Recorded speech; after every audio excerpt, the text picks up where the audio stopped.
Hello, everyone, and welcome to episode 18 of season 3 of Just Put Paint on It, your every Thursday and Friday show, where me, Skari, your grateful host, Tanya, my wonderful co-host, invite even more amazing guests along, like Hellstorm Mikey today. Oh, I wouldn't say amazing. I'd say mediocre at best today. If anything, the guests are always in like the elevated position for the show, you know. However, if you Okay. end up, basking us with your wonderment and then bring us up to your level, that would be preferable. Well, I will try my best. Well, thank you for coming on the show. Every Thursday, Friday, 11 a.m. Eastern Standard Time, 4 p.m. British summertime or whatever that is. But there's a whole playlist. So if you want to go see all other 17 guests we've had so far and in the future, make sure you check out the playlist on YouTube, where we've had some really cool people on. But of course, all shadowed by the wonderful person we have on today. That's right. It's all downhill from here. Too kind. Yeah, exactly. You've peaked, and the peak is pretty low. This You is know, like- the bar's set pretty low. Right at the mountaintop right now. But It's all denouement from here. that's right. So right now I am going to be painting this weird Hellion-looking character guy. That's what I'm working on in Nice. terms of hobby. Nice. Because we sit down, we chat, and we hashtag just put paint on it. Yeah, so if you haven't already, clickety-clack the like button, subscribe to the channel, and go support me on Patreon if you'd like me to do more of these. Other than that, Tanya. Hello. Yeah. Who are you? Hi, Where are you from? I'm Tanya, What's your address? Canada. And No. Bank details. Long card digit. Three numbers on the back. Yeah, you know? security. Fortnite clearance books with a need to be credit bought. card. And oh man, that actually brings me to a tangent. First tangent of the day. The first time. Sorry, my, Tanya. The first time my like I'm debit used to and it. credit cards were like scammed. You know, like literally somebody Oh. stole the magnetic information or whatever, and like Yeah. did all that stuff. Was like $10,000 worth of World of Warcraft charges. Oh, That's wow. literally what it was used for. Nice. Oh. Yeah. It was Nice. nuts. They do be raiding and then raiding on WoW. Yeah, that was it was all online transactions for World of Warcraft. That was luckily that was a long time ago, but still, I thought it was weird. It was like World of War. You could have bought anything. Fucking World of Warcraft. It's because it's so believable. That's why they look at all your other bank statements. They'll see like Mountain Dew and Cheetos, and they'll be like, "This man loves World of Warcraft." That's normal. Anyway, Tanya, please Yes. tell us who you are and where you're from. Well, we already went through who I am and where I'm from. But if people Canada. want, yeah, Canada. they can, yes, they can watch my content on the YouTube.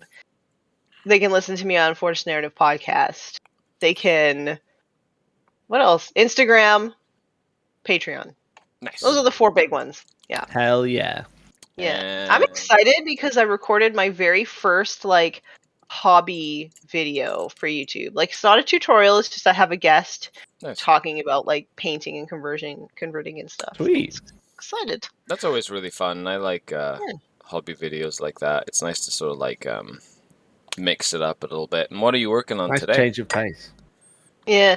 I am still working on my ogres. So I'm gonna finish up the little wooden details and then I'm going to paint leather. Nice. And then I gotta paint a Noblar, and then they're done. One more Noblar? I thought you were done with the Noblars already. No, he's got one on his shoulder. Oh, I get He's it. lighting. Nice, He's lighting his nice. cannon. He's a shoulder gnar, not a Noblar. Be shooting that lead. Get it? Is this how we're gonna start this? I know. Yeah. Yeah, A shoulder apparently. gnar. Apparently, I totally. That's how it is. I That's totally, how it is. totally went there. But hello to everybody in chat. Sludge Disciple says, Mikey. Hello, Sludge Jordan Disciple. McKellar says, let's go, Mikey. Hashtag Hellstorm 7s. Hell yeah. Danny Oh, boy. Thompson, double thumbs up. Good morning, Nameless. 10K ouch for the Horde. Jordan says, I hope Tanya and Mikey will talk about both of them pushing into AOS more. Oh, we could all three of us talk about that. I love Age of Sigmar. It's so fun. But without further ado, wonderful guest for today. Mikey, how are you? Where are you from? And how can folks find more of your wonderful mug? Hello, I'm doing good. Thank you very much for having me on the show again. I think this is my third appearance now. Yeah. I'm almost a regular. Almost. Yeah, it's great. You can find me at Hellstorm Wargaming. You can find me on YouTube. That's where pretty much all my meme/content are available. You can also follow me on Twitter at Hellstorm Mikey. And, I highly recommend following on Twitter. There is some bangers sometimes. Again, mostly mediocre. Sometimes there's a banger. But yeah, if you want to support my channel, just go subscribe, go watch, go like. If you want to go further, you can join the Discord and do all the things. Thank you very much for having me on. I'm working on some Cataphracti Terminators at the minute because I've had them in not Cataphracti Terminators, sorry, Tartarus Terminators, because I've had them in a drawer ever since that box set came out many moons ago. I've just found some instructions where it uploaded in 2016, and I think that's when I've had them since, a bit on sprue, and I'm building them because I'm getting into heresy at the minute. I'm a narrative gamer now. Oh yeah. You're a, what we like to call a filthy casual. I am quite a filthy casual, yeah. You're the kind of person who reads the italics on all the stratagems. Yes, just so I can actually understand what's going on rather than just rolling dice. David says, Mikey, working on Tartar Sauce Terminators. Nice. I sure am. Tartar Sauce Terminators, yeah. Yeah, are you guys interested in heresy? Are you thinking about dabbling in, or are you letting it kind of go past you, ignoring the FOMO that everyone else seems to be suffering from at the minute? I'm probably just gonna let it go by. Yeah. Yeah. If I could buy the rule book and not have to buy the big box, I might. Yeah. But I imagine that'll come out eventually. But they definitely want you to buy the box for it right now. Yeah, so yeah, I'm probably not gonna buy in. I'm really having fun with Age of Sigmar, so Age of Sigmar's a great game. Great game. Super fun game. I'm probably gonna get involved, considering, probably gonna do some stuff with mini wargaming mainly. Nice. Right? So I'm a little gun shy because we got the Calth box set, and then nobody else got it in my area, so it was just me and my husband, and then we're like, well, we get salty with one another, so it's only so much fun, So yeah, I'm probably gonna pass on this one, but if everybody around me buys in, then I might. Yeah.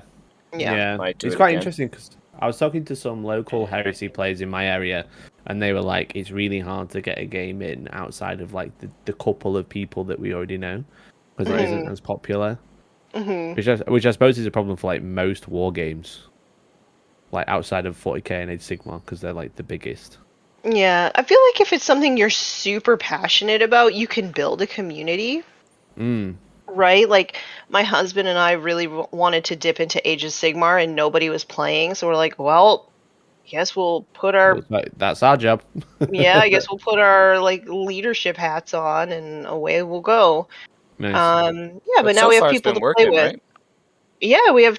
there's more people playing Age of Sigmar at game night now than there is 40k, so it's working. We've got tons of people to play with, and we're all kind of, learning together, so that's kind of nice, too. Well, that's fantastic, actually. I love the fact that, I remember when you started, dabbling into Age of Sigmar and being building a community and stuff, and it's nice to see the fruits of that effort. That's really cool. Yeah, and I'm going to my first tournament next weekend. Nice. Oh boy. Pretty excited. Yeah, it's I think it is legitimately a tournament for new players because it's rule book missions. It's not General's Handbook, right? And I'm sitting there going ugh! But the General's Handbook missions are so much better. Yeah. And it's only 1,000. There's some poor ones in the handbook, but a lot of them are better. Yeah. Well, the secondaries. Sorry, battle tactics. In the General's Handbook are better. So. That's for sure. Yeah, but it'll be an adventure either way. Yeah. Hmm. What are you going to be playing? Ogres. Nice. And Yeah. that's what you're painting those for. No, I'm Oh. just painting those. Yeah. No. It's 1,000 points, so my list is a Frost Lord, it's 2 units of 2 Mournfang, 20 Noblars, and a Butcher. Nice. Yeah. Pretty straightforward list for 1,000 points. Yep. Yep, pretty much pilots itself. Sweet. Yep. Good old Stonehorns. I have PTSD from the last time I played a couple of those. Hey, I'm only bringing one. You can only really bring one in the thought. Well, you could bring 2 probably. Well, how'd you get a second battle line unit? Is there any battle? Is a battle line if for them? Like, is there any but like not with the factions you can run stone. them I as? guess if you took the the troop ones or whatever. Yeah, the Beast Rider Stonehorns. Hmm. But you wouldn't be able to get a second unit of those. Right. Maybe you could fit a unit of Mournfang in. That'd be cool.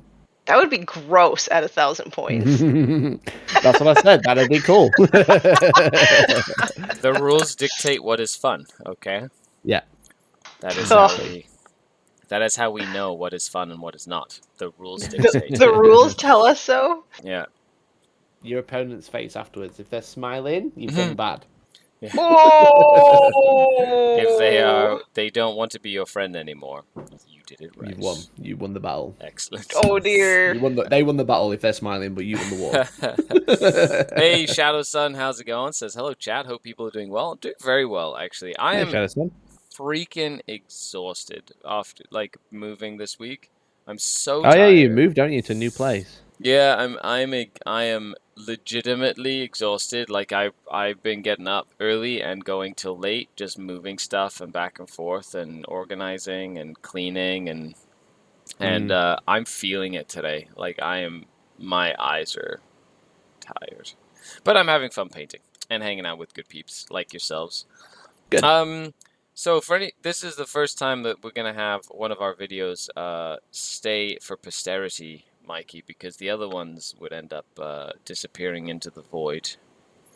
Because Twitch is like Twitch. that and just disappears, your content after a while. Yeah. Yeah. You recently you're exclusively on YouTube now, aren't you? Yeah, so this is now on YouTube, exactly. Yeah. Yeah. It used to be. Have you found that switch? In terms of audience, it's been growing, so that's always good, right? Nice. I also have like an awkward time slot. So Yes. because it kind of fits into like my schedule specifically rather than being like catered to other people's schedules. Yeah. Right? But so that's okay on my end. The schedule's okay. I love the fact that it saves it for people to watch later. So that's nice, and I like that it's all in like a single spot, in the playlist. Mm-hmm. However, I do miss the whole chat interaction where like the culture of Twitch is to like, subscribe on Twitch and donate bits and like so financially it's not necessarily as like profitable right off the bat, if that makes sense. For sure. Right? Yeah, I've noticed this. I noticed the same thing because obviously I used to stream to YouTube and Twitch at the same time, and then beginning of this year I started streaming exclusively to YouTube, and there is a bit of it's like the culture of like the jokes that are on Twitch aren't quite the same on YouTube. Like even people just saying like pog and stuff like that is just like on YouTube just weird, but on Twitch it's very normal.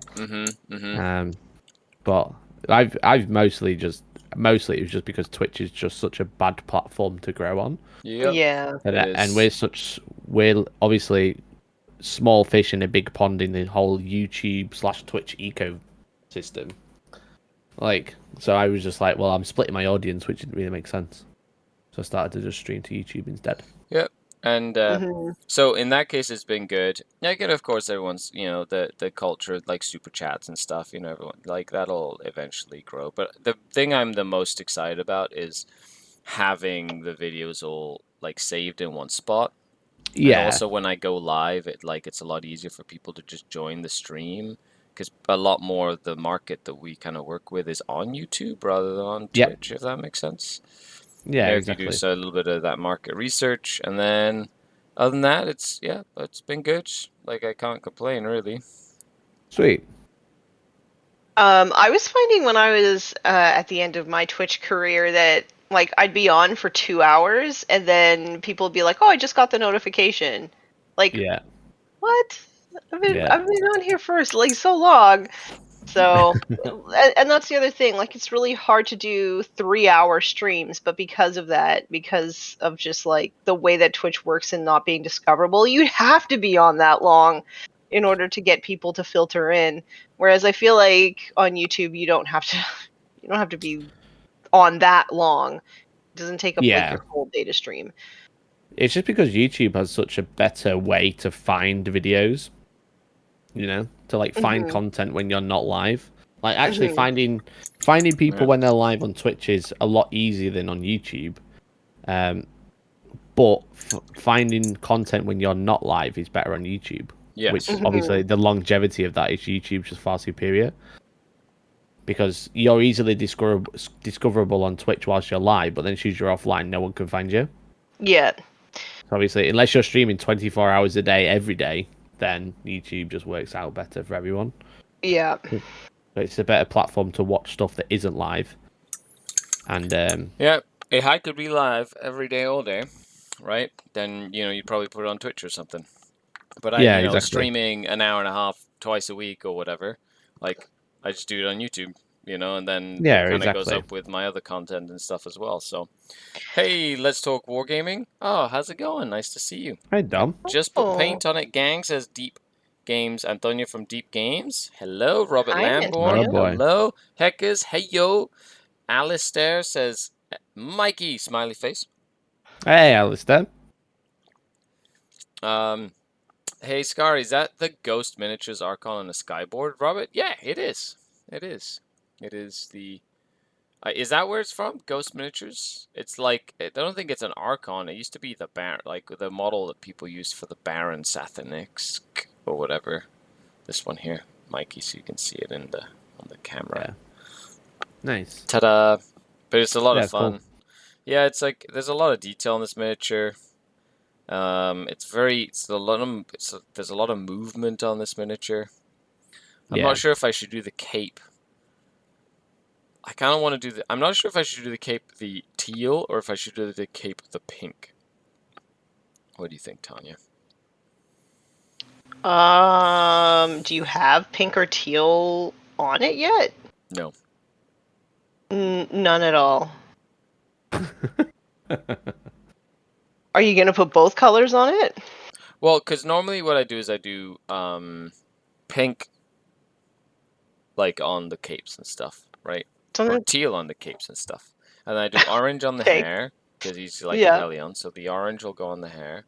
Then I do the brown on like the chain, gray on some of the chains, then brown on like the straps and stuff, and then like skin on the skin, except there's not too much like skin, so I should probably do the skin first, and then maybe do that. All in all, I want it to look a lot like my Hellions that I've been painting, but at the same time, just like it's gonna pop because of the giant freaking cape, right? So that's gonna mean, so pink would make it pop based on like the rest of the army, but so would the teal, there you go. right? So what else is gonna be teal if you paint it the cape pink? Not much. Probably just the little like zipper he has down his front of his thing or whatever.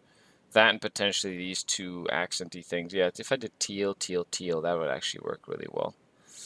Because then that would work, so it's like a tri-point of the teal there. And then, yeah, okay. And then maybe his eyes? Like a dark... Smart. Yeah. Do it. Sounds like you answered your own question. Yeah. I like it. You talked yourself into an answer. Genius of painting. What are you using it as? Is that the one I sent you ages ago? Yeah, it actually is, Robert. This is the one. It's been sitting there, it's been primed. I kind of fixed up the priming. Finally got around to painting it. because it took a long time for me to get through all the backlog of stuff that I had. But I'm really excited. Yeah, this one was definitely sent to me by Robert. Nice. What are you Like gonna use it as? ages ago. Probably a sergeant, like a Helion sergeant. You know, like a Heliarch, at least for now. Nice. And then I'll Cool. be And then I'll I'm be really doing good that you can't take a character on a board. or a bike. You know, like where's Yeah. my Archon on a bike? That guy was so badass. Like he just. Yeah. Did you ever play? When did you start playing the game, Mikey? Like I started playing at the start of 5th edition. Okay, so you don't remember the third. Well, actually, 5th edition was like the new Dark Eldar Codex. It like just come out or whatever. Yeah, But like, that's when the bikes came out. And yeah, the the sky new boards. bikes. But back in the day, you could The have new an bikes, Archon. like 20 years ago. I know, Showing our right? age now. Oh, gross. It's actually been like 15 years or whatever since then, right? Yeah. Yeah. Anyways, so it's been, what was it? Oh my goodness. The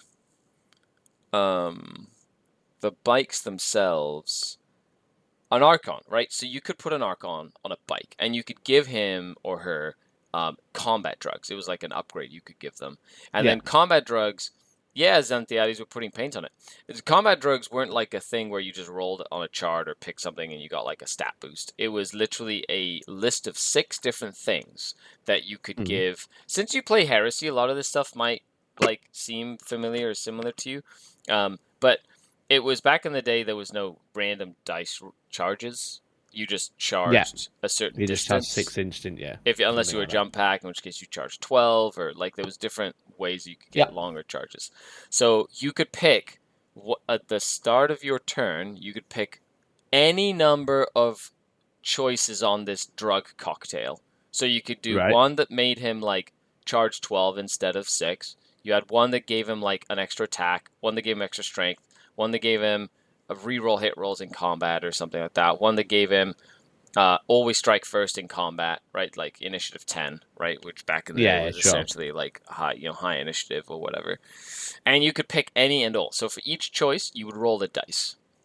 And you'd have to roll them all together. If you rolled doubles, the Archon would take a wound. If you rolled triples, he would OD and die. That's awesome. So you could go for like 4 or 5 results if you were feeling have an spicy. absolute party or just go too far. Exactly, and you'd roll the dice and just see if like, okay, I'm going to juice him up this turn. Maybe like, okay, I want +1 attack, +1 strength, extra charge, reroll hit rolls, and you roll like 4 dice, and you just pray you didn't roll triples, because then he'd just go catatonic and like get removed from play.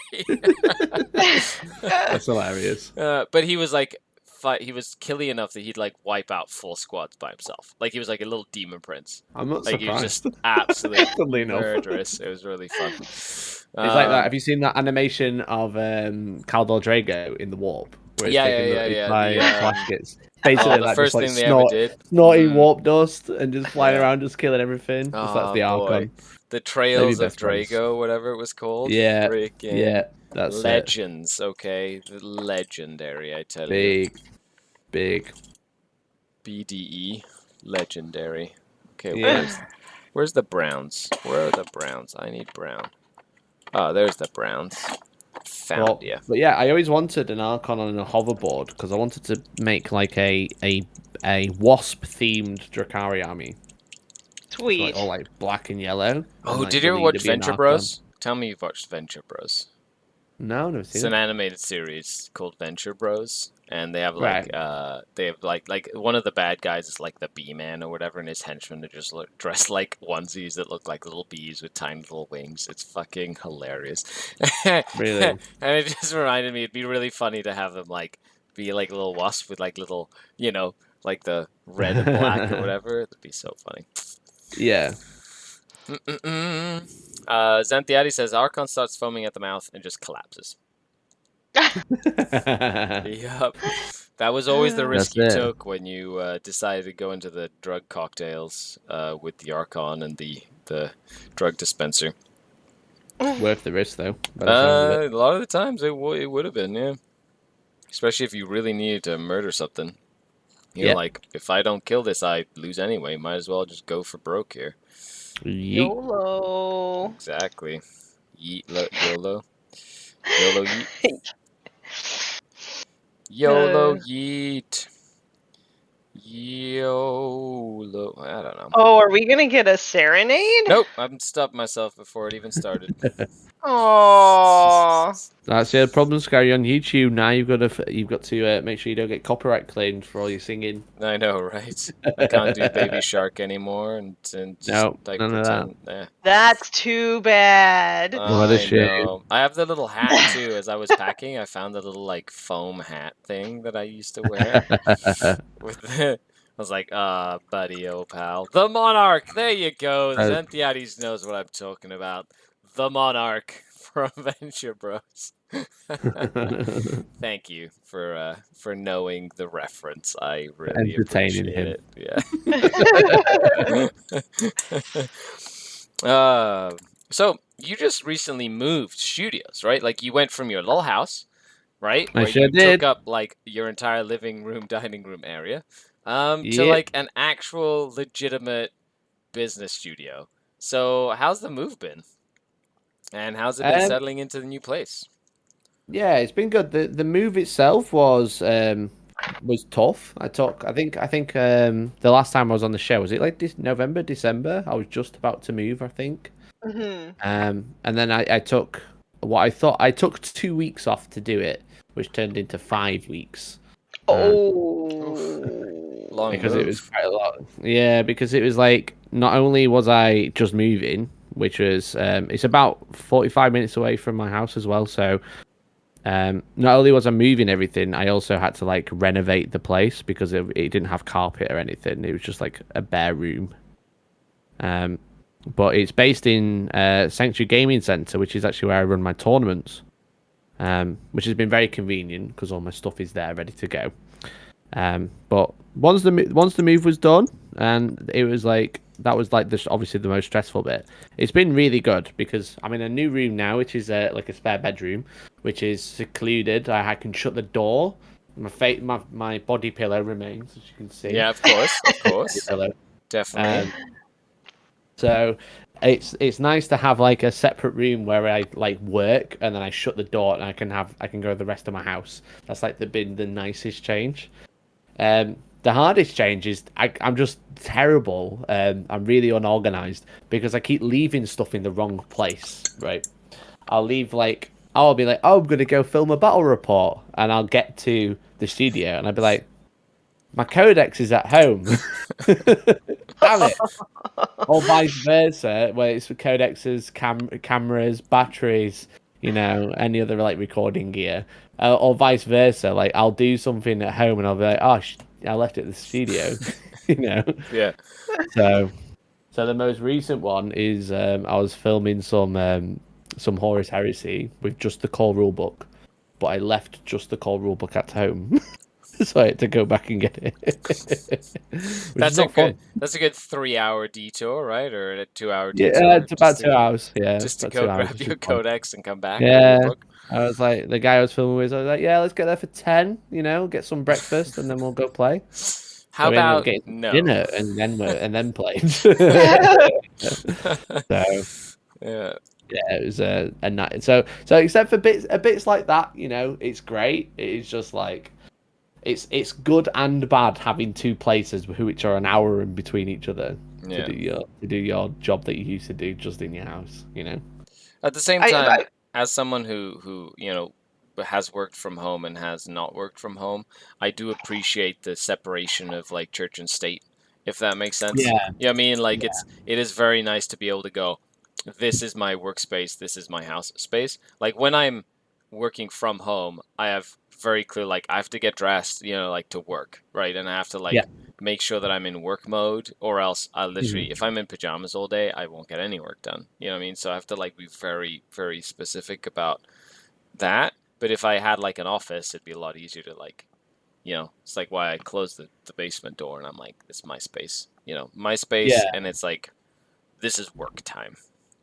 Yeah, for sure. Yeah. And that's been really good. I said because like before, it was in my dining room, which was alcove to my front room. So it was like if I want to, and that's like half my house. So it's basically like a dining room / living room that's all one room. where my studio was, and then I had like a kitchen and then stairs to the upstairs. So it was like I was either in my workroom or I was in bed. It was like Yeah. green, which is really bad. Yeah.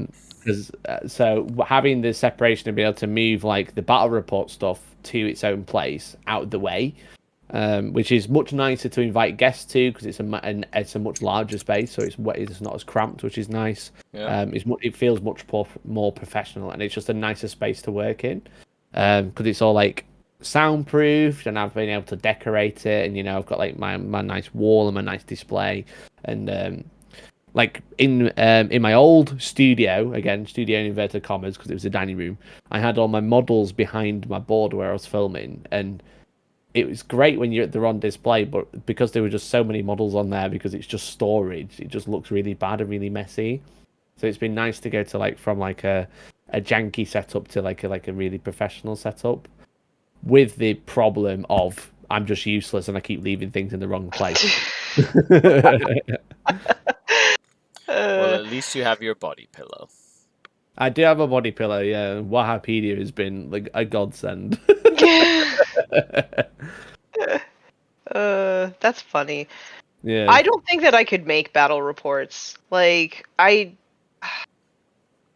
so I'm going to be trying my hand at making a vlog while I'm at this tournament, because it's a charity tournament that they put on every year, and they were like, "Hey, do you want to make a vlog?" And I was like, "I'll try. I've never done one before, but I have tried to make one before, and I just never remember to like do anything." And I feel like if I was in charge of making battle reports, I would just get so excited for the game, and I would just not film anything. So yeah, I don't think battle reports are for me. I'm terrible at filming anything that's like not like a structured video, like if it's like a vlog or something like that. Like I went to the Horus Heresy weekender thing that every Tom, Dick, and content creator went to, and I was like, yeah, I'll film a blog, and I filmed on the day I got there, and then after I left. Because you completely forget. It's funny because I'm the opposite. I struggle with scripted stuff, but if it's not scripted, I can do it for days. Like I can just do like vlogging and like the tournament style series or whatever it is, that sort of thing. Yeah, it's fantastic. So amazing. SP, yeah, I'm really bad at it. Yeah, exactly. SP, thanks so much for the super chat. Boom, 9999. Thank you very much. Really appreciate it. That's very nice of you. Smiley face in the comments. So, smiley face right back at you. Let's Talk Wargaming says, I love the Hellstorm studio. Had a great time playing 2 games on stream. Really cool place. Yeah, you came to one of our tournaments and we streamed it, which is nice. Because obviously, if we run a tournament, we have the filming studio right next to it. Yeah. So we can like stream the games really easily, which is cool. Yep. That must be always a lot of fun. So I'm going to be coming to England, and it seems like Wednesday night when I'm there is Vanguard Tactics stream. When do you stream? I normally stream on a Thursday. Thursday evening? Yeah. Okay. Well, Thursday I'm probably going to be going to Warhammer World. So that sounds like it's going to work out great because, as I mentioned to you, my studio is like half an hour away from Warhammer World.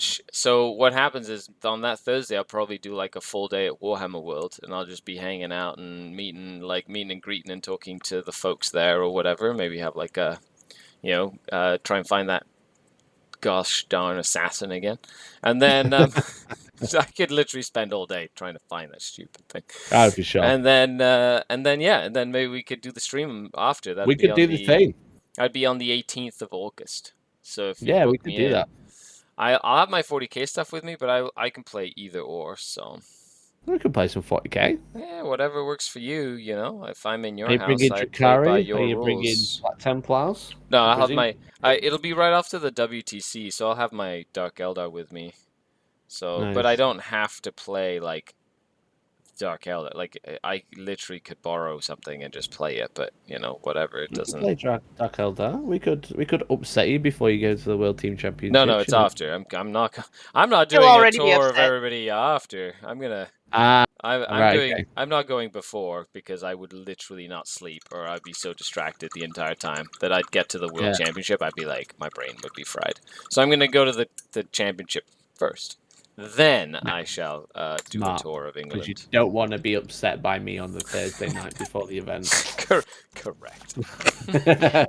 Although there is going to be a major that I'm literally flying back to play. Oh, really? So like I'm essentially flying from London on Friday to get to Ottawa on the Friday, and then there's a 2-day major on the Saturday, Sunday. So Boy, be busy. it's gonna be like the 2 weeks from hell, but it'll be a fun hell. So I'm excited about that. Oh, I love Man, this you color got like so you got like much. you've got like such a busy summer, and I'm like, I'm gonna save some money. I haven't been able to travel in 2 years with COVID. That if I'm going all the way to Europe for the WTC, I am not leaving without going to England and hanging out with some cool people. That's Yeah. just not. I literally told the family, I was like, I'm sorry, I can't just fly over England and not go do things with like everyone. Yeah, it's a long way to go to not try and stop off and do some opportunities, It's going to be fun. Anyway, so that's my plan. That's my Nice. plan. But if it works out, then it works out great. Mm-mm-mm. I like. I'm painting this all the color. tiny details on this, guys, and I feel like I'm holding my breath. Oh, really? I'm going to say you are being quite quiet. Also, because I'm talking a lot, so it all works Yeah, out. Skari, jeez. Look at that! Look at that color. Ah, that is such a cool. It's gonna look so Hot damn. good. It's gonna look so good. And I also I cracked open this brand new big base brush, so I've got like a lot of Yeah? yeah. How like big is your brush? I don't know. It's a medium. So Oh. big. I'm painting tiny details with this brush. Oh, man. Nice. But it's got a good point, though, right? It does, yeah. That's why That's I like all that these matters. ones. You've got good the Yeah. paint cut. The paint doesn't like dry out too quickly in the brush, and Correcto. there's cool little tricks you learn over time as you paint. Like you don't have to use a tiny brush to paint tiny details. You just need a good point. It could be a big brush. As long as the paint's flowing nicely, you should be fine. That's it. Yeah. So do you enjoy painting a lot, Mikey, or do you try and get stuff commissioned, or do you just paint to get stuff done for content? Yeah, I really enjoy painting. I just don't enjoy the time it takes. That's the biggest problem I've had. Because I do paint quite a bit. I paint a lot of I do paint a lot for content these days, especially if it's like whether it's gaming for like battle reports or stuff, or whether it's like 3D printer content, because I do quite a lot of that these days as well. Yeah. So I really enjoy painting. I think I'm quite good at it. I think I'm alright. It's just I think I need to be in the mood, and then I'll paint for like 3 days in a row, and then I won't paint for 2 weeks. Right. But my husband is like that. He'll go through like 2 weeks where all he wants to do is paint. So he'll do like 4,000 points of Death Guard, and then he won't paint for 2 months, and then he'll go back and he'll paint like 3,500 points of Sisters, and then like 2,000 points of Cruel Boys, and like he just goes through these. Yeah. But he has another really expensive, time-consuming hobby, so he kind of like flip-flops between the two of them. That makes sense. Yeah. Yeah, I think what it is I struggle with the delayed gratification of painting like a squad. So if I paint one dude, or and I'm like I can get that done and it looks really good and I can post it on Instagram, it's great. But if I'm trying to paint like an army or a unit or something like that, I really struggle with it. I get really demotivated because everything's not done, and I'm just like I get in my head a bit of being like, well, it's not done now, So why are you even bothering? You know, it's not going to be done for ages. So I'm like the opposite. I get a lot of satisfaction about batch painting. yeah, Yeah, yeah. I don't know, like just knowing that at the end when they're all done and set up together on the board, they just look so good. Even if you've made mistakes on them or they're like not your best work, when they're all together, they just look rad. nice. So I do a lot of batch painting. Who is it that we Yeah. were talking to that is about painting armies, not That was models? Ash. Ash Parker. Ash. Yeah. Ah, nice. Mm-hmm. Like, you have to look at it in terms of just painting an army as the finished product, if that makes sense. You know, and that tends to help when you're, like, Yeah. trying to cook something up or whatever. And I was like, oh, that's interesting. You know what I mean? When I met him, because he's obviously a machine when it comes to stuff like that. Yeah, right? How did So he I do met it? him when He demonstrated. yeah, he came to England to the heresy thing, and I was just like, Ash, you're just like amazing. I don't know how do you manage it? Like, how do you do it? And he just looked at me and just said, it's just good time management. And I was like, all right, okay, yeah, cool. That's a great answer. But how do you really do it? And you're just like, time management. I'm just like, God damn it, give me some tips. Like, how do you paint an entire box, record something, learn the rules, record it, edit it, all before the same deadline I have? And I'm just like, how? And he's just like, yeah, time management. So I'm just like, it must be a trade secret, doesn't want to share. He said that when he paints, like when we grilled him about that, sort of, I think we asked him that same question. When he paints, he just like zones out, and then by the time he Right. knows it, he's just like, "And I'm done," because he just does it so often, right? Like it's just like a habit for him. You know what I mean? So he gave you more information. I wonder why he didn't give me any information. I don't So, know. like, time You knew I'd be too powerful with it, maybe. if I may speculate, a few years ago, he wanted to challenge himself to see just how many models he could paint in 1 year, right? And it was like over 500 models or something like that. Right. And I think, and I think he's sort of like, he doesn't paint that much anymore, but he paints like a machine. But I think when you just like paint that many models in such a short amount of time, you learn a bunch of tricks to like cut down how long it takes, right? So maybe in terms of how fast he can paint, maybe that's why. Maybe you just need to like challenge yourself to paint 500 models in a year and then think of it like it's a time investment in your future, Yeah, that's true. Yeah. Dan Gomez also talks about being an army painter rather than a mini painter. Yeah, it's like painting an army rather than miniatures. Yeah, it's like, I guess there's a transition. But I've always, like, the same as you, I've always found the ability for Ash to go, I am painting this model, or whatever, or like this entire collection of stuff. Like Blackstone Fortress, and he might have like the like, because he gets preview copies or whatever, and then like he literally plays a game and films it and releases it on like the embargo date or whatever with like all the miniatures painted, and like for every game, everything that they send, like every But not single just GW. He does it for other every game. companies. He does it for Every his games, right? Like, how does he have this much time? And he's a dad. It's just time management. That's all you would tell me. That doesn't mean anything. Meanwhile, he's like in his basement, like chanting to the old ones for like extra skills, and maybe he like slows time through his love and admiration of Cthulhu. He's got like a hyperbolic time chamber, like on Dragon Ball Z, where they go in there 1 second in the real world is like 1 day in there. Exactly the same. Yeah, That has to be it. That's right. It can't just be time management. That's the only logical explanation. Yeah. Right? It's so funny. It was quite bizarre. Quite bizarre interaction. He seems really nice, but it's very odd. Like, does he know that he's a machine? I don't know. No, does he know that he's I would assume that he knows that he has that skill level. Because that definitely does set him apart from like the run of the mill. You know what I mean? Like, Yeah.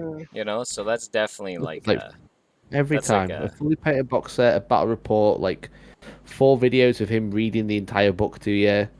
Man reading the book because he's dubbed in my local area. It's crazy. Actually I would crazy. agree. He's like a legit professional, y'all. Oh, he's the one that inspired me I to know go I'm full not very time. professional, So but man, come on. Ash literally was the one that inspired me to get a Patreon and to get that set up like the years Amazing. ago that I did. So Yeah, he's a proper OG though, isn't he? You know. yeah, back with the Canadian days, Canadian days. Canadian GW HQ days. Yeah. He worked in the States too for a bit, I think, when they moved all operations down to the States. Oh, really? Yeah. As well, yes. So weird what GW done over in the States. I had that. Do you remember when Mini Wargaming stopped selling Games Workshop products and they made that video? I had Back it in the recommended. day, yeah. Oh, really? Yeah, it was just on my recommended. I was just like, why is this of all videos here? Because Wasn't that over 10 years ago? Because Dave Yeah. talked about it on his on the video that he did of his 140,000 with the Space Marines. Yeah, So the algorithm probably picked up on that shit. maybe. Yeah. Weird. Oh yeah, dude, the algorithm is messed up. Like Yes. messed up. Oh yeah. Like some of the stuff is just so creepy. Being like, how in the this purple? I think going purple for the cape was the right choice. This thing is gonna look freaking sick. Hey, Chapter Master Valrak in chat. A Welcome. little to bit of Just salt for in Pain on chat. It. That's by the looks of it. It is a little salty, actually. Salty boy. I get it. Mikey gets an invite, but I don't. Unlucky. Heresy does not sleep. Neither should I. Good morning, Cosmic. What's going on? The room of time and space, you mean? The room of time and space. Jan Tholem says, do you sleep for time management? That's your problem, if you do sleep. I don't know. I'm sleeping.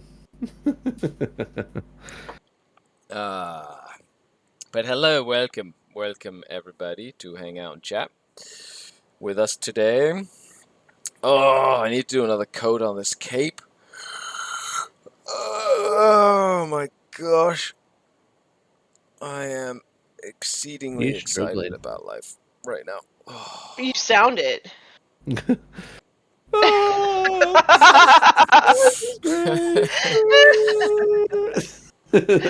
Tanya loved my cool whip last night. That's right. Whip. Yeah. Can't have pie without Cool Whip. Yeah, Jared posted some bases, very large bases with Cool Nice. Whip for scale. Oh, nice. Amazing. What even is it? What is Cool Whip? It is I know it's actually like an edible cream. oil product. It is not cream. It's I like believe it's vegan, actually. it's Oh, really? If you like look at it. Cool Whip is like it's supposed to be like a whipped cream substitute. Is that right? I think so, yeah. Yeah. But yeah, I That's what- don't know if there's actually any milk in it. What does it taste like? Sugar. Just sugar. Whipped cream. Yeah, sugary whipped cream. Tastes like sugar. Yep. Sugar. Just like everything in the US, I guess, because they just put sugar in it. They just put sugar in everything. Bread, sugar. Bread. Sugar Right? in bread. Milk, sugar. They put milk in. Yeah. They put sugar in your milk. Sometimes there's sugar and salt. Really? Wow. Yeah. No Yes. That's shit. impressive. Yeah, it's weird. Gross. That's very weird. No wonder I've stopped eating anything. I've stopped eating all food. No dairy, says Cosmic. Yeah, it's like whipped cream. Yeah, diabetes in a can. Says Jack. Yes, 100%. Diabetes in a can. That is. That's how they get you. How they The food is good though, but that is probably because of the sugar. In the States? Oh yes. Yeah. That are the portions. I would like a small, please.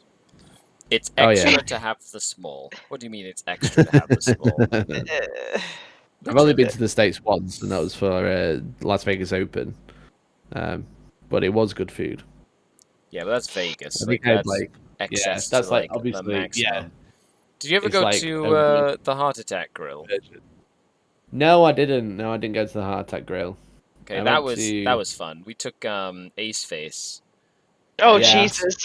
And so at Strong. the Heart Attack Grill, it's funny because you order your food. It's relatively cheap, right? Like it's nothing like overly expensive. You get like a burger. Yeah. And then they get you to add on all these things. They'll be like, oh, for 50 cents more, you can have fries. And you're like, ooh, yeah, fries. And they're like, well, for 50 cents more, you can add chili onto your burger. And you're like, chili, or whatever it is. And then they bring you all the add-ons or whatever are like, they don't just put a little bit on. They put like a freaking mountain of like food on your plate.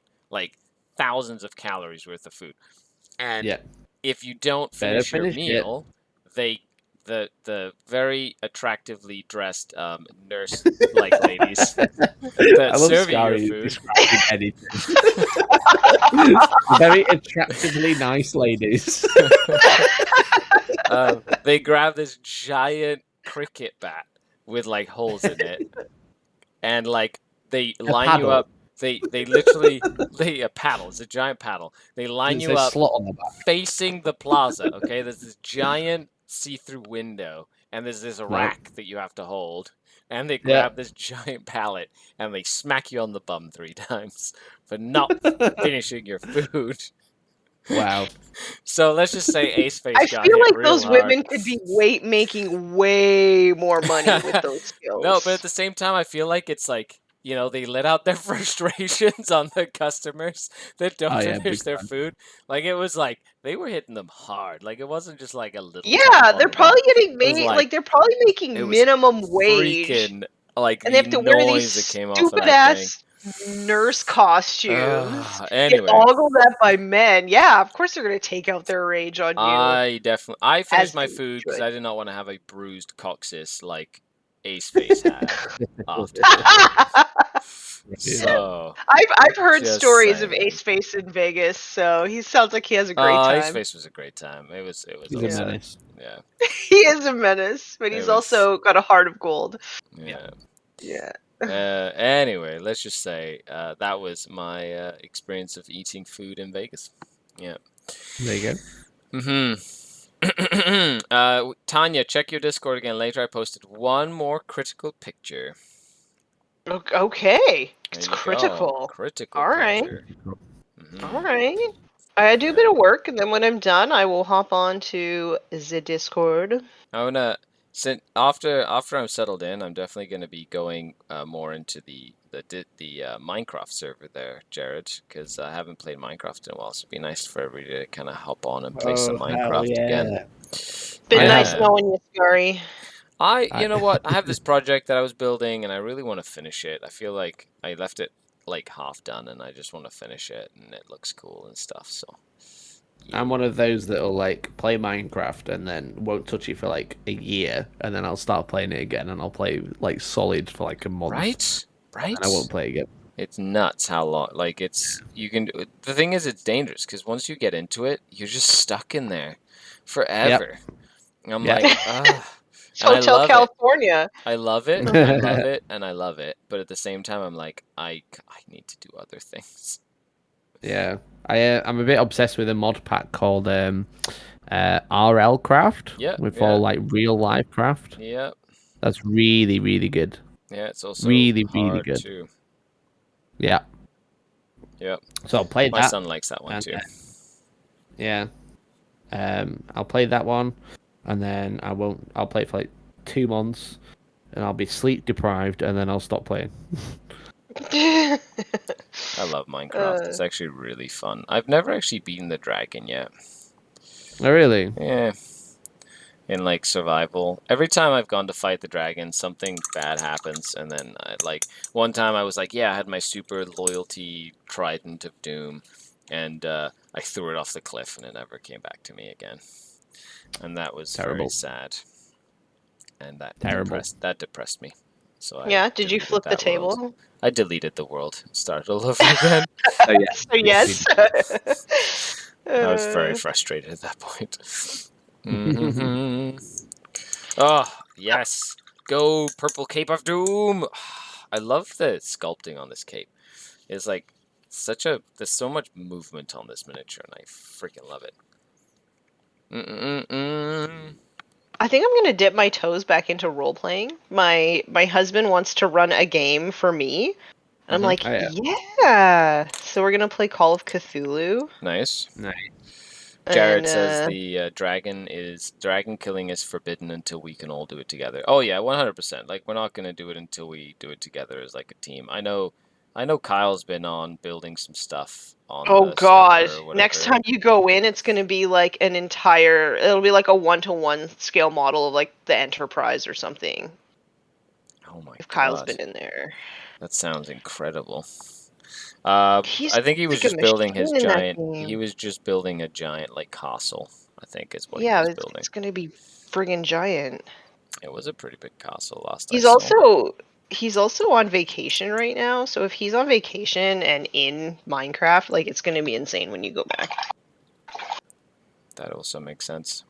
I'm glad he's taking a holiday though. He works very hard. He does. He hasn't taken a holiday in years, so I'm the boss this month. Nice.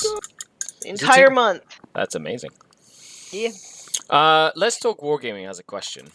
How would you change Hail of Doom? Hail of Doom. It's the boogeyman of Warhammer right now, or 40k right now.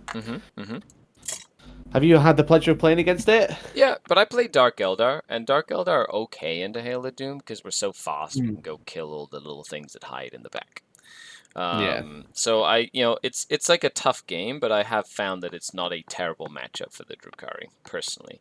Yeah. However, a slower army would have a lot of issues trying to get to them because they just bounce around like crazy. Yeah, I think they just make Hail of Doom. So for uninitiated at home, Hail of Doom on Craftworld, if you roll a 6 to hit with a shuriken weapon, it wounds automatically as a 6. So the shuriken gets its extra AP as if it wounded on a 6. Yep. I just think they just get rid of that little extra bit and just say it doesn't automatically wound on as a 6. It just wounds. I think that really, really helps out a lot of it. Yeah. Because then the army's still really functional. There's no points hike, which will like kill every other craft world. And Hail of Doom will be really strong, but it won't be quite as strong as it is now. Especially when you can tag that onto the Kernos bow fate messenger. Yeah, the silly super dude of I do 10 mortal wounds in a turn or whatever. Yeah, just because I've rolled like 2 6s to hit with a strand of fate, you know. Yeah, that guy's silly, by the way. Yeah, He's because if that's very, on a very 6 silly. to wound, it's fine. But when it's on a 6 to hit, it's ridiculous. Yep. So I think that's how I'd fix Hail of Doom and see how that goes. I think Eldar would still be really strong, and they just won't quite be. The firepower would be just a little bit less insulting when you're playing against it. Yep. I would agree with that. What about Swooping Hawks? They need a points drop, just so they can't be to the last. Makes sense. If you make them more expensive, more of an incentive to make them to the last. Yeah, if you make them more expensive, they just take less models in the unit, but there's still the most expensive unit in the book. Yeah. Because like that's what they did. Your brain, how you think, because that is so true. Yeah, because that's what they did with Plague-Based Crawlers, if you remember. They made them cheaper than Death Shroud, because everyone was taking 3 Plague-Based Crawlers and hiding them behind walls and making those to the last. So they was like, okay, we'll drop the Plague-Based Crawler, so now your unit of 3 Death Shroud are 5 points more expensive. So now they have to be to the last. And that didn't really hurt Death Guard. Death Guard were already pretty bad. They didn't really get any worse because of that. So I think that's what they have to do. So make Swooping Hawks ever so slightly cheaper. Make Diversions and stuff ever so slightly more expensive. So they're the most expensive unit on the board. And then, because they don't do anything else. Like Swooping Hawks, they don't kill anything. They might kill a couple of dudes, but they're not like a hammer unit. They're just there. They're just essentially deep strike denial almost at the back line.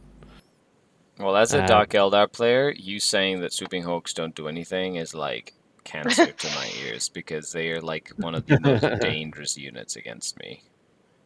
Yeah, the weight of fire against like Dark Eldar is really good, but Or against other most Eldar. yeah, because it's the lack of AP. If they had AP, they'd be a horrific unit.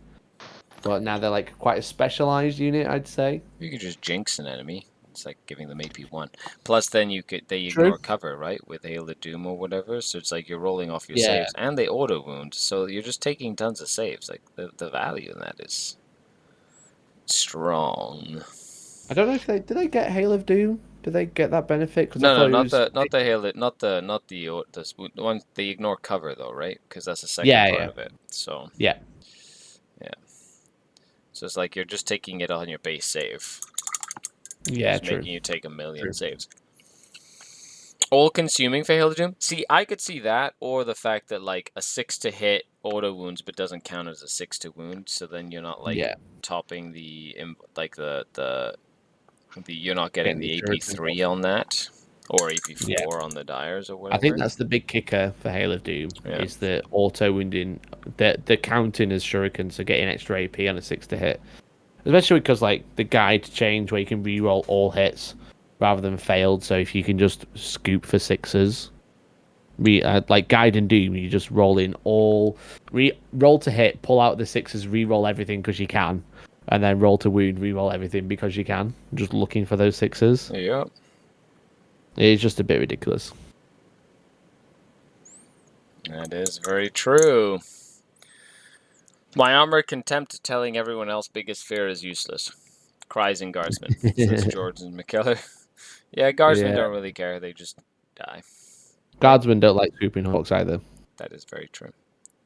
Even if you had 300 of them, they all die. Oh man, I wish people would stop bringing that up because like I'm not playing 40k right now like at all, and people are like, yeah, but there's a list that's like 300 conscripts. It's doing really well. I'm like, is it though?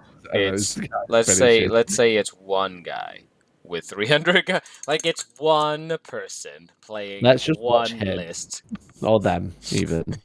Let's just watch that one person play that one list, and we can enjoy it for them through them even.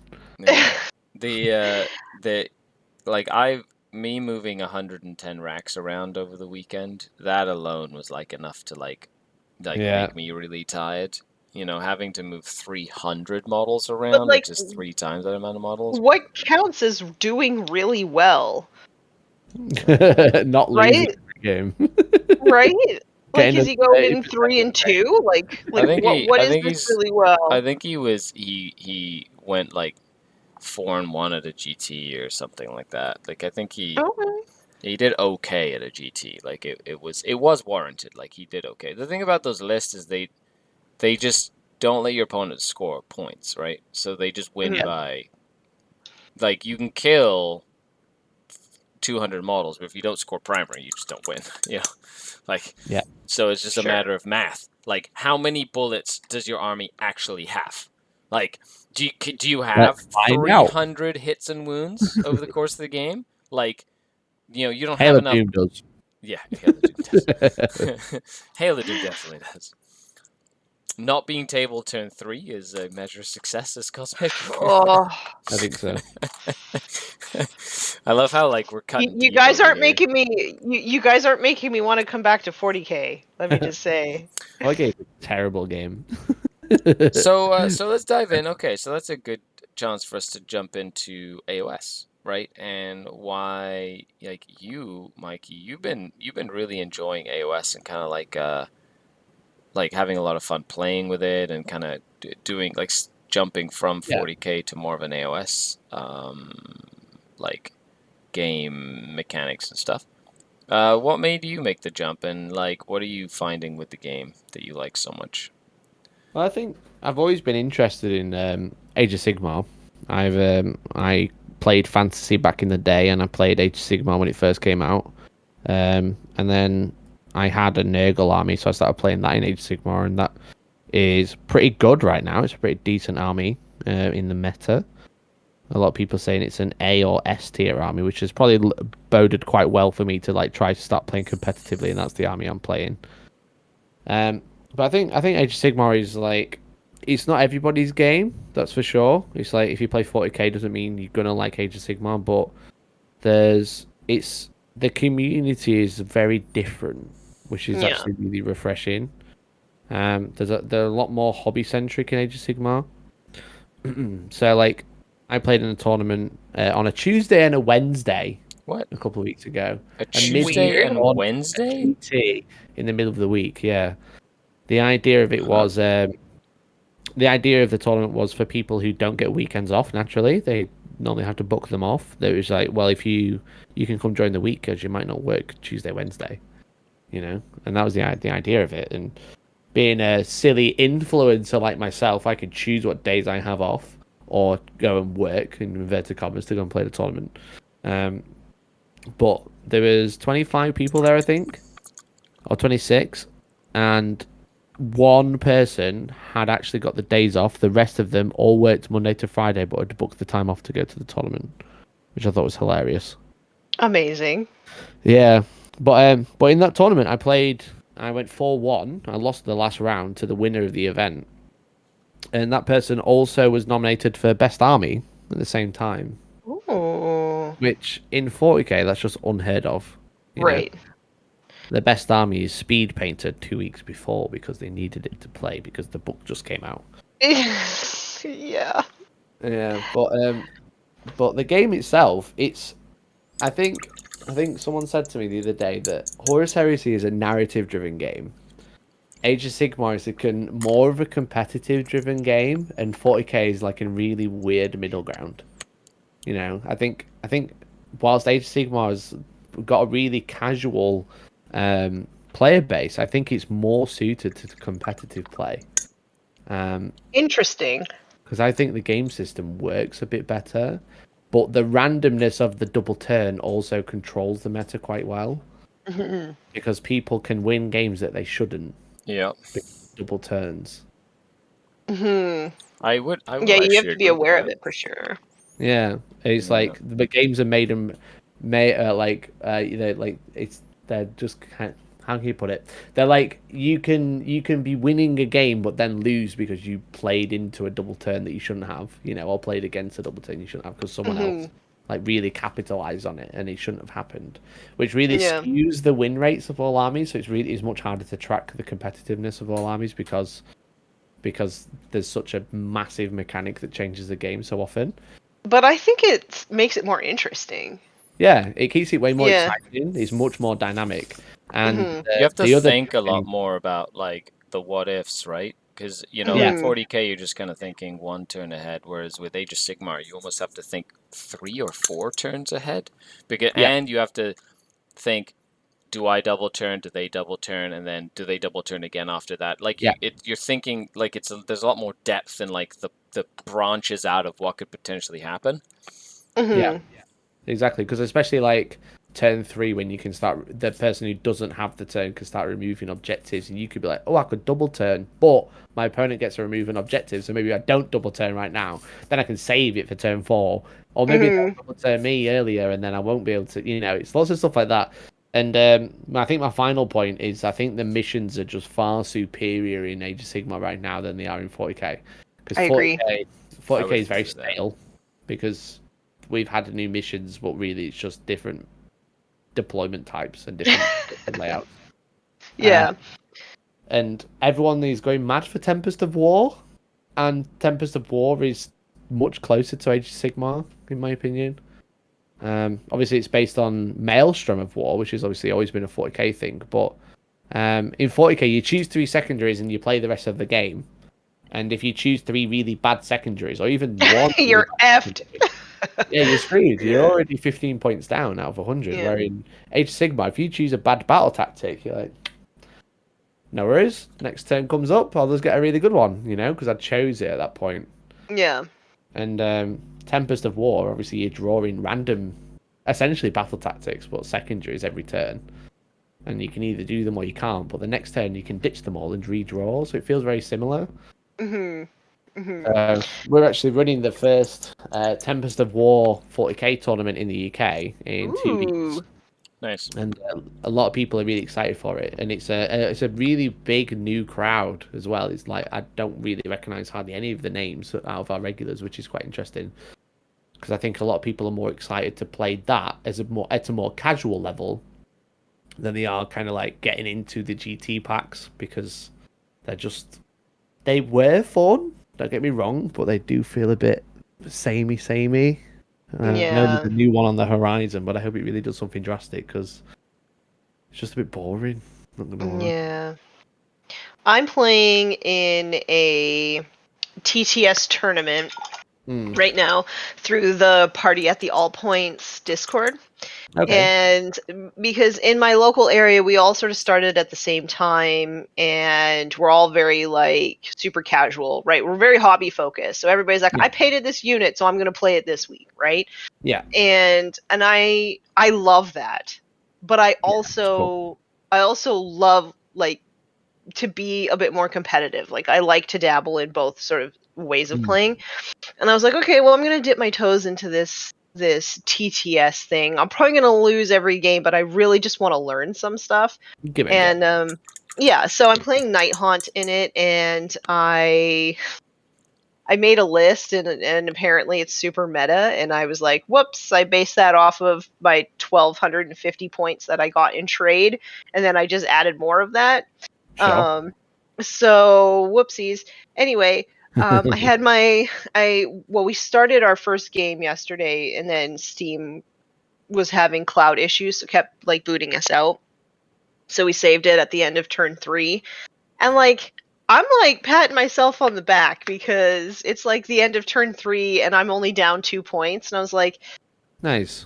yeah, I'm Nice. doing okay. And I feel like I'm in a really good place going into turn 4. So if I get if I win priority, I double turn, in which case it'll be devastating. But I feel like I'm in a good place that if I don't win, then it's fine. It's good. Yeah, that's cool. That's cool. Yeah. Yeah. So yeah, it's been a little bit eye opening, and I obviously like this is the third time I've played Night Haunt, so I'm forgetting everything. Like Yeah, Night Haunt are yeah. fun, though. Like all Yeah. the stuff that they get now, so much fun. Yeah, it's completely different than how my ogres play. So it's really interesting to like sort of get my brain to like do a complete 180 to think about how this particular army plays. So yeah.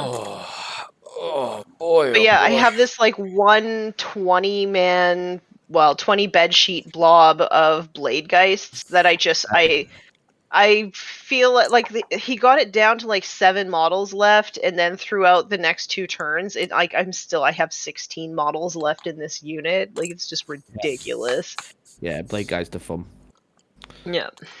But, Mm-hmm. but yeah, it's like I was going back to it. So it's like I love 40k, and it is a fun game. I just think the missions are just starting to like leaving a lot to be desired these days, which is Hmm. I hate moaning about it though, because it is my bread and butter. But you know what? It's just because you love it, right? And you know it can be better, right? With Yeah. just a few changes, and yeah. Exactly. Mm. So we shall see. I think it's one of those. It's just going to be we've got to wait for our Supreme Overlord Games Workshop to decide whether they make the game good or not. I need to try the cards. My husband bought them the other day, and I I highly haven't. recommend them. Yeah, everybody recommends them, so I'm sure we'll give them a try. I've just been like super like gung ho on AOS, but Yeah, it's fair. yeah, probably bring out the orcs to play the cards.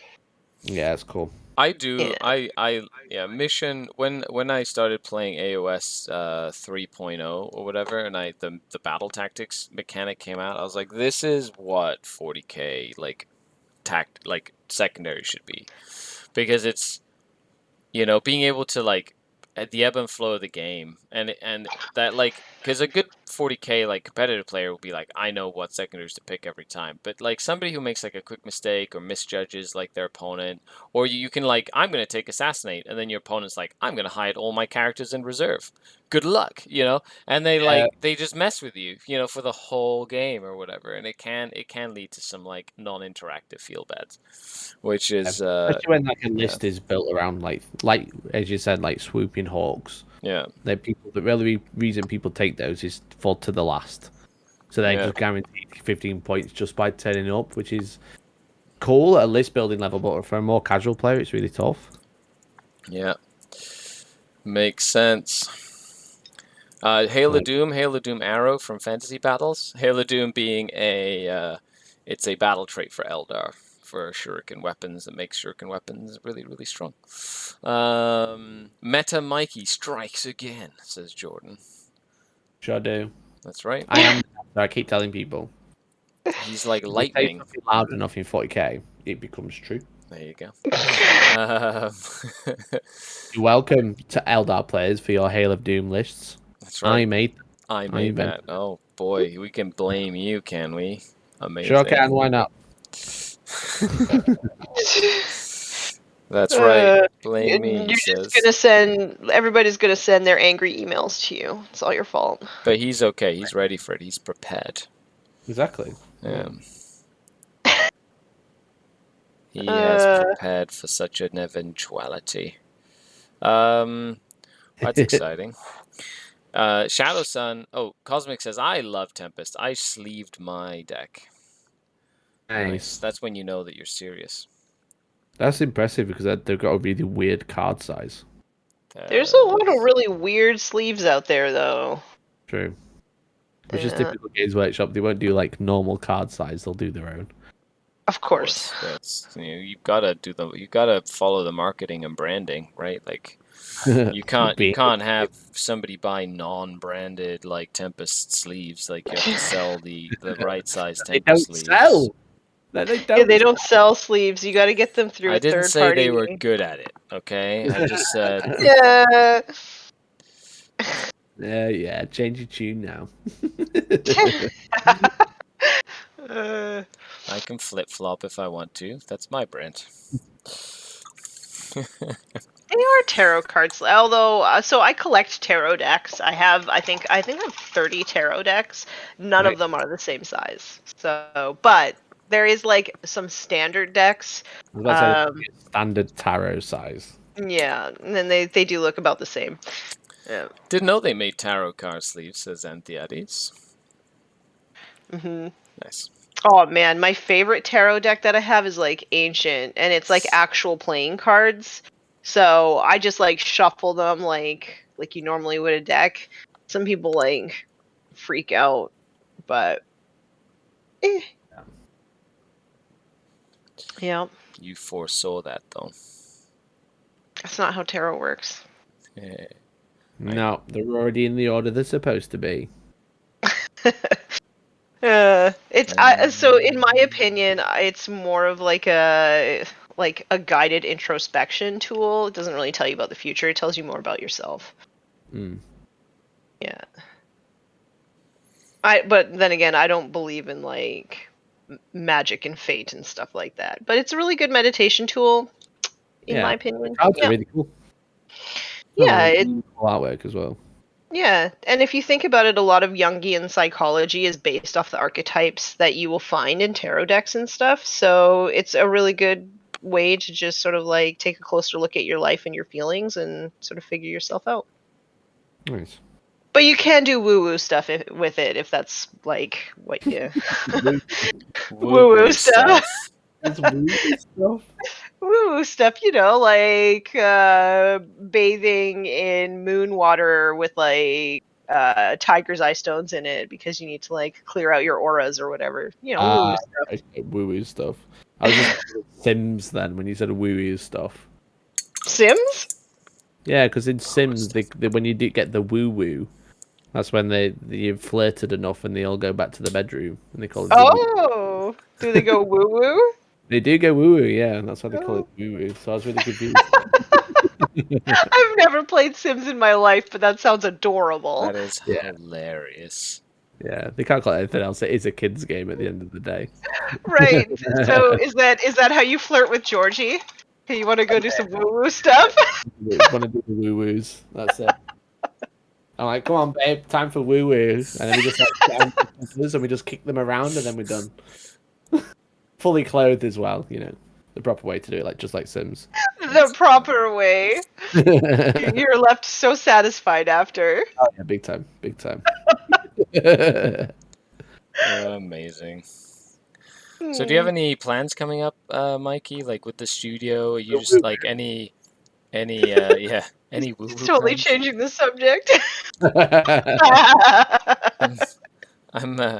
I was distracted painting, and now I'm back to the conversation.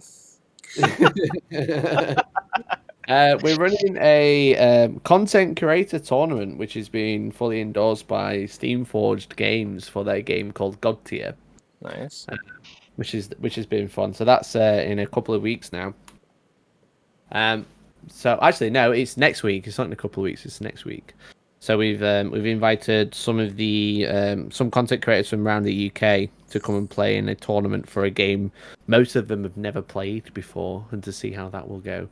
Ooh. Oh, it sounds like it'll be fun. Yeah, it should be fun. I mean, it's been fun to work with like a different company as well, because obviously, like pretty much everything that we do these days is Games Workshop. So when there's like other models, like other model companies, other game companies that we can work with, it's super cool to like advertise those as well and work with them. And they've been like super supportive, and they like came to me with the idea, and I was like, you know what, that sounds really fun. So it's kind of like a hex-based board game, but like with like MOBA characters. You have like a champion, you have some of their followers, and then it's all about like fighting over some god tiers, which are basically objectives essentially. But yeah, so we're running a tournament with there. Got like people like Kirioth and Pleasant Kenobi and Discourse Miniatures coming next week. So that's the plan. That's the imminent future. And then long term, I'm hoping to play some more Age of Sigmar, because I love it, and I'm kind of neglecting it on the channel because I'm playing it so casually right now. You know, playing a lot off camera because I'm training for practicing for a tournament that's coming up in a couple of months. So Do you not I have a practice on question. camera for tournaments? So a lot of the time I'm playing like multiple games in a day, so it's not really like suitable for filming. Right. Because I'd like playing like three games in a day, but it's kind of like for filming, it's kind of like you'd have to dedicate probably a full day to it. Right. Okay. Sorry, Tanya. I just had that come in my That's head. okay. I'm used to it.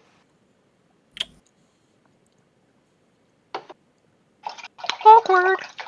What was the question? You got your question. Oh, I was just gonna say. So, like, when you're practicing for an event, do you like to do it off screen as well, so that people don't know like the secrets of your list? It's not really that, because I think if that was an issue, I'd just release it after the event. Right. Mm-hmm. It's more so that like practicing, you're more talking more about your decision a lot more, and it's not like a slow. You're already quite at a slow pace, because obviously you're talking about decisions and talking about like theoreticals and stuff like that, which can be quite insightful, but it also would, in my opinion, drag a video out quite a lot. It's probably better than theorize, just theorize, rather than trying to play and theorize at the same time. And usually when you've got quite clear, when you've got like a really big, like for example, a double turn, right? And someone gets a double turn and they clearly whitewash you. It's in practice, it's kind of good to be like, okay, let's say you didn't get the double turn, let's see what would have happened. Right. Yeah. And that really like transfer well over onto camera. Yeah, go over Yeah. the theoreticals to practice better, or like, reset certain things, or it makes sense. Yeah, exactly. Because like we had it on for the Nighthaunt Battle Tome, we did a live battle report for it, and I got my arse handed to me, but I'd already lost. But then I lost. I got double turned, so we were like, well, I've really lost now. So shall we just carry on playing as if I didn't get double turned at this moment? And it was fun, but also it's kind of like it's just a bit. you don't want to like fudge games for camera. I really hate that. Yeah. I really try not to. You know, I don't want, but you also don't want whitewash. You know, 'cause it's Yeah. just a waste of time for everybody. That is The last battle report that I was on, I had a really horrible first turn, and then Nick from PlayOn was like, "Hey Tanya, do you want to re-rack?" And I was like, "Nah, I play guard. I'm used to this. Yeah. I'm used to this. Like, I want to keep going." And then in turn 2, I had an amazing turn, and my opponent had a fairly bad turn. Then they asked him if he wanted to re-rack, and he was like, "No, we're gonna play this out." But it's tough because you don't want to. It's that, isn't it? You know, when you're like filming and stuff, it's like you play it out and hope for the best, and sometimes it can go well, Yeah. or you start having to like dictate individual dice rolls, which is just not natural. Yeah. It's like very open as well. And it's funny too because like so many people who don't really know anything about the game will make comments in the comment section, right? Like, "Oh, of course the orcs lost, blah blah blah, you're playing Custodes." But literally it was one character in the middle of the board that was tying up Gaz. That's it. If Gaz would have killed that shield captain, which he should have, like that shield captain had no business surviving, it would have been a completely different game, and that's why we didn't re-rack. So that's also why you played out till the end, because you never know what is going to happen, and we play a dice game. Exactly. You never know what how the dice are going to roll. But other than that, we're coming towards the end of the show. It's been almost 90 minutes of hanging out with amazing people and doing some painting, which has been really fun. I really enjoy these live streams. They're so fun. Yeah, it's fun. But before we finish up, Mikey, why don't you tell us a little about where folks can find you? Of course, I'll make sure there's links and stuff down below. But tell the internets, a little bit more about, your schedule and your live streams and where they can find you and what they can expect when they subscribe them to your stuff. Yeah. So you can find me at Hellstorm Wargaming right here on YouTube.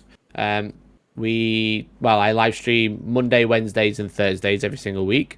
Mondays I do the 40k show, so that's focusing on the events that have just happened over the weekend, and talking about looking at the stats of the win rates and stuff like that for competitive 40k, and generally just having a laugh about 40k. I do something very similar on a Wednesday with my co-host Louis for Age of Sigmar. Which is quite new, and that's really fun. It's been really growing recently. And then every Thursday, pretty much, barring next week because we're setting up for an event at the weekend, I pretty much stream 40k on a Thursday evening, and then videos throughout the week when I feel like it. Pretty much. Sometimes it's a Tuesday, sometimes it's a Friday, sometimes it's a Sunday at 3 a.m. Who knows? What you can expect at Hellstorm Wargaming. Nobody. Stay on your toes. Exactly. Don't get too comfortable. You never know what might happen. It's very exciting. But yeah, you can find it. I feel like since you just don't know, you got to make sure to go and hit the bell. There we go. The bell, just to never make miss it. So there's this experiment that they did with rats. Okay, and oh dear. This is a psychology experiment. Okay, we know how humane these are. Okay, so they would have a rat press a button in a cage or whatever, and in one cage, every time the rat would press a button, they'd get a little pellet of food, right? So they'd be like, so they would get hungry, they'd go press the button, they'd get a pellet of food, they'd eat, whatever.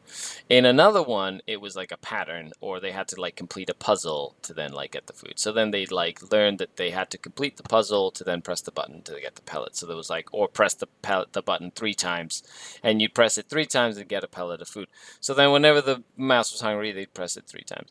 And then in another one, there was a button where nothing happened. So the mouse just got bored and ended up not doing anything, and just like nothing would happen. So they stopped even worrying about pressing the button at all. And then in the last mouse cage, they made the pellet come out at random intervals. And so what they do is sometimes they'd get a pellet when it was 1. Sometimes they'd get a pellet after 5 pressing the buttons. Sometimes they get the pellet after 15 or 10, or randomly 1 again. And they found that if they just stopped giving the mouse a pellet, the mouse would press a button until it died. basically, because it just never knew when it would come out. So that's just a cycle. So Are you saying What that is people the who subscribe punchline are here? rats? I do not understand this at all. the analogy, they said it was random, right? So because it's all random, it means that people are going to be like love being more. They have to click the notification. It's like they have to be connected, because if they're interested and it's random, they just don't know when it's going to show up. So they like So you it want us to more. sit on Mikey's YouTube channel until we die? That's right. I love that idea. Let's do it. Refresh. Hit refresh until something happens. That's what you should do. F5, F5, F5, F5. You never know. Just You never press know. the Is it? refresh button. No, Am I talking it's about? not a joke. Like the experiment. We made it a The joke. experiment, Jared, is a real thing. We're just trying not to depress everybody at the end of the show here. So we're turning it into something fun. Because apparently, You keep pressing that button. You keep pressing that subscribe and bell and refresh button. Is it going to be 40k stats? Am I going to upset the entire community again? Who knows? Nobody knows. Just have to press the button, or are we all going to die? If you don't press the button, you don't get the pellet. it No pellet doesn't for you. press the button on its skin, it doesn't get the content again. Okay, Tanya, why don't you tell people where folks can find you? Well, you can find me on my own YouTube channel. You can find me on my Patreon, Discord, Instagram, and Forge the Narrative podcast. Although I was ill, so I'm not going to be on FTN this week. Okay. Yeah, no, I did see your post being like, I am under the weather. So Yeah. I pressed refresh on that feed because I got. Did you get the pellet though, Skari? Tell me you got the pellet this time. Nope, he didn't. I didn't get a pellet. I have to go press it again. Other than that, thank you so much for tuning in to episode 18 of season 3 with Mikey from Hellstorm Wargaming. Of course, Thanks for having me. Yeah, thanks for coming on. Anytime, buddy. We're going to be on Mikey's stream the 18th of August, Thursday. So make sure you tune in for that, because that's going to happen. I'm making that happen. That'd be Putting fun. it in the That'd universe be really right fun. now. That'll be really fun. Other than that, if you like what we do here, check the links down below. And the best way to support me and what I do is on Patreon. So thank you so much for your support and all the cool perks that are on there as well. Other than that, you're all amazing. Thanks for hanging out with us today. And don't forget to do something very special, which is to just put paint on it. Nice. Yeah. Bye, everybody. Bye. La la la la la la la la la.